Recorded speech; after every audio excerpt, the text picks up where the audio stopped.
Hey everybody, welcome to Breakfast All Day. Christy, Lemire, Alonso, Duralde. Hi. The Last Black Man in San Francisco premiered at Sundance this year, is now making it into theaters, limited, I imagine. I guess so, but please see it when it comes near you. If it comes like within a 50-mile radius of you, get in your car. I don't care how you have to get there. Go see this movie. This is excellent. This is one of the best movies of the year. It will be on my top 10 list. Okay. I like this a lot more than Alonso did, it seems. But I will. May I describe it? Please. I'll describe it since I'm in love with it. So it's kind of based on a true story. It's inspired by a true story. Yes.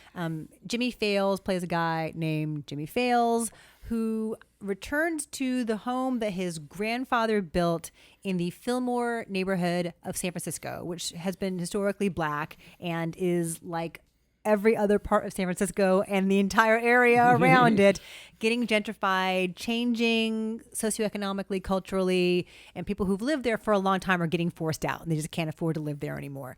And so Jimmie goes back to, with his best friend, played by Jonathan Majors, his name is Mont, and they go and try to reclaim this house. It's this beautiful, like 100-plus-year-old Victorian, very ornate, great details. He's kind of been minding it in a pro bono ex officio way, touching up the paint on the trim, and the white family that lives there wants no part of him. They're like, go away, why are you here? But then when they have to leave too, Jimmie and his best friend think, oh, here's our chance. Let's get in.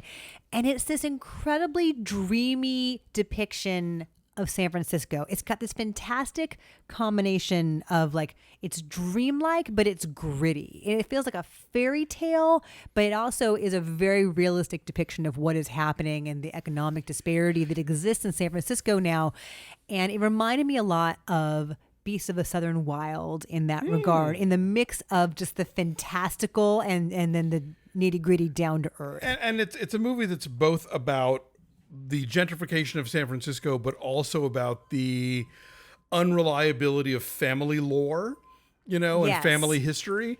It reminded me of stories we tell in that regard. Oh, okay. In Yeah, that, you tell yourself the same stories over and over again, but perhaps it's not true. Sure, exactly. Yeah. And obviously it calls to mind, like last year we had, Blind Spotting and Sorry to Bother You, all in which the Bay also Area. very much dealt with that. Yeah, those specific issues. I'm probably going to raise my number a little. Please do. It is. I remember thinking while I was watching it, this is tonally all over the place. But I have to say, they do stick the landing. Oh, yes. And that counts for something. If you're gonna be that bold with how you're telling this story, they do land the plane. This is incredibly the feature debut of director Joe Talbot, who worked on the script with Jimmie Fails and Rob Rickert. And you would never know that because it's so ambitious. It's so wildly. It's like assured. It is assured. It's a good critic word. It's like wildly, sumptuously visual from the very first second. And auditory. Orally? Sound. And AURALOY. Yes, from the very first frames, like you are in the hands of somebody with a very specific vision and somebody who is going to wild artistic extremes to express it. And so it is very poetic, but it also feels very tactile and very hands-on and relatable. And just, as you say, it's all over the place tonally, and yet it's kind of all of a piece of this heightened version of San Francisco that he is depicting. I was in love with it. I was moved by it. There are so many individually beautiful images. Like once they get inside the house, the way that the light will stream through the stained glass windows, and like you couldn't make the movie without the house. Yeah. The house is so integral to everything and to how it looks and to what's all the sort of issues that are being tackled. Right. You have these sort of supporting roles played by like Danny Glover and Tichina Arnold, but then you also have these newcomers that are amazing. Like the two leads are great. The guy who's one of the sidewalk guys, the one who comes to the house, I'm blanking on his name. Okay. This is a really beautifully put together film. Oh, we should mention, since you're talking about the cast, you know who the casting director was?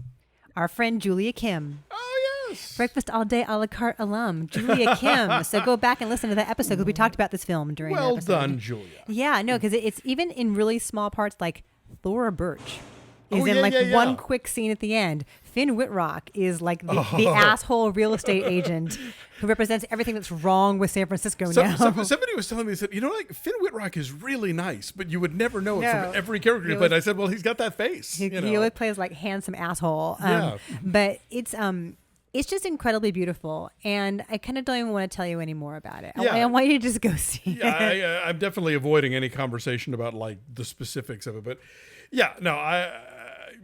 I'll say I'm going to go up to 7.6. Okay, well, so our number is an 8. And you're giving it a 9. Our number is 8.4 then. So 8.3.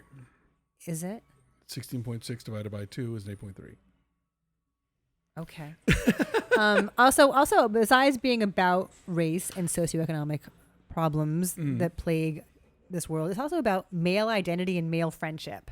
Yes. Which I loved about it. And for a long time, and I don't know if this was in your mind while you were watching it too, like I couldn't tell. Are they best friends? Are they partners? Are they like Bert and Ernie life partners? And it's just not defined? What did you think it was? There's a homosocial aspect to their relationship where I was kind of fascinated how, the movie never really answers it, but at the same time, the movie, I think, avoids being all no homo about it too, which is interesting and different. We don't see movies about men where they are allowed to be sort of close and intimate, but not like we have no idea where else that might go. Like it's really emotionally intimate without necessarily being sexual. Oh, totally, that we see on the screen, and that seems sort of groundbreaking in a lot of ways.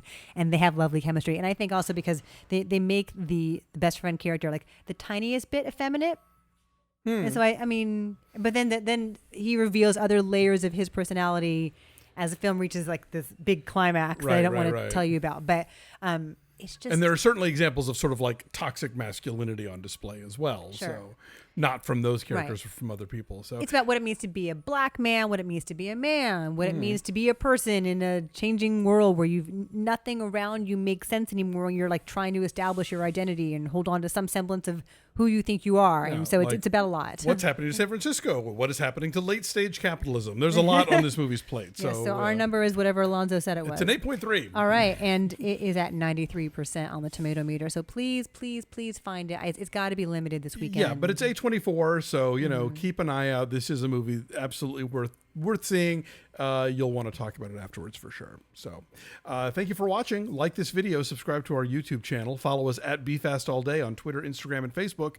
And do visit our Patreon page at patreon.com/BeFastAllDay, where we have our TV recaps. Right now we're talking about The Handmaid's Tale, which just launched season 3 on Hulu. And we'll be discussing Ava DuVernay's Netflix project When They See Us, talking about trailers and all kinds of other cool stuff. And joining Patreon gives you access to everything we've already done. So if you missed our Game of Thrones recaps or Fosse Verdon, they are all there waiting for you. Thanks for watching. We'll catch you next time. Also, I want to tease really fast before you let us go. My a la carte interview on Monday is with Brian O'Bear, lead singer and guitarist of Silver Sun Pickups, who you have met a few times. Yes, he is a frequent +1 of mine. Their new album just came out today called Widow's Weeds. I happened to catch him before they went off on tour, and it's a really good conversation. This might be, we go to deep places here. We go to like deep, heavy places. He's really fun and he's really quick-witted. He's got a great energy and like good snappy banter. But we go to places here. And so I'm quite proud of this one, and I think you guys will enjoy it. So look out for that on Monday. Excellent. And it's Dave White's birthday. It is. Happy birthday, and it's Dave. Pride weekend. It's all the things. Bye. Bye.